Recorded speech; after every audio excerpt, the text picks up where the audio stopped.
প্রচলিত আইন যেটা প্রচলিত আইন কোনো আইন না। আপনারা গত কয়েক মাসে আমার নবীর বিরুদ্ধে কি কি হয়েছে আপনারা এখানে কেউ জানেন নাকি জানেন না বলেন জানেন।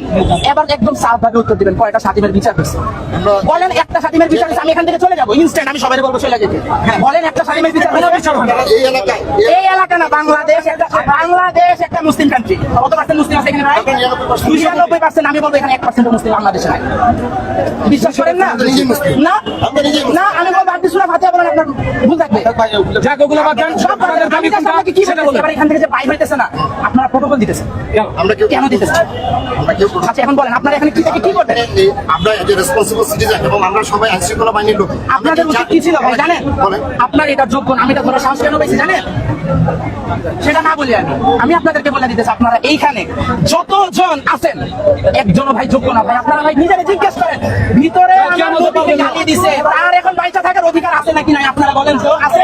মুসলিম আছে বাঁচার অধিকার আছে? আছে অধিকার আছে না? এটা আমার কোরআন হাদিস ঠিক করবে না, এটা আমার কোরআন হাদিস ঠিক করবে। বাংলাদেশে মুসলিম আইন আদালত নাই, আপনারাও জানেন বাংলাদেশে মুসলিম আইন আদালত নাই। এখানে চুরিলে হাত কাটে না, নবীরে কিছু বললে মৃত্যুদণ্ড দেওয়া হয় না।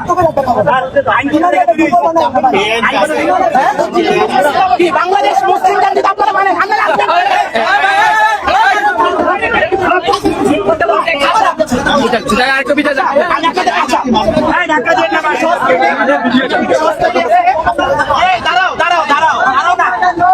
আপনি আজকে সব ক্যামেরার সামনে বলে দেন বাংলাদেশ মুসলিম কান্ট্রি না, আমরা এখান থেকে চলে যাবো। বলেন আর যদি বলেন মুসলিম কান্ট্রি আজকে এই স্বাধীনের বিচার এইখানে হবে। দুইটা অপশন, ইজি অপশন কিন্তু ফার্স্ট বলবেন আমরা চলে যাবো। জাস্ট বলে দিবেন যে ভাই বাংলাদেশ মুসলিম কান্ট্রি, আমরা চলে যাবো।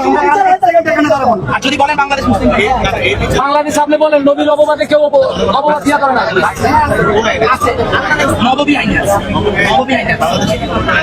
এই যে বাংলাদেশ মুসলিম কান্ট্রি না, এটা বলে না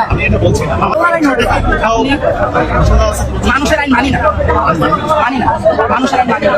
মানুষ ভুলের উঠতে হয় আপনারা সংবিধানে যাইতে যারা সব খারাপ কথা আপনারা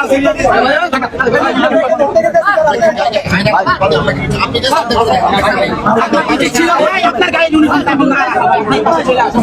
আপনার নবীরে গালি দিচ্ছে ভাই। এই যে ভাই ভাই আপনারা কি তাহলে প্রচলিত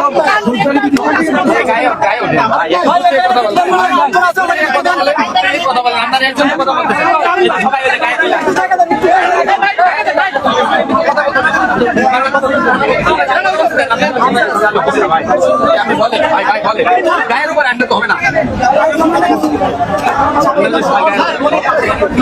আপনারা নিয়ে যাবেন আমরা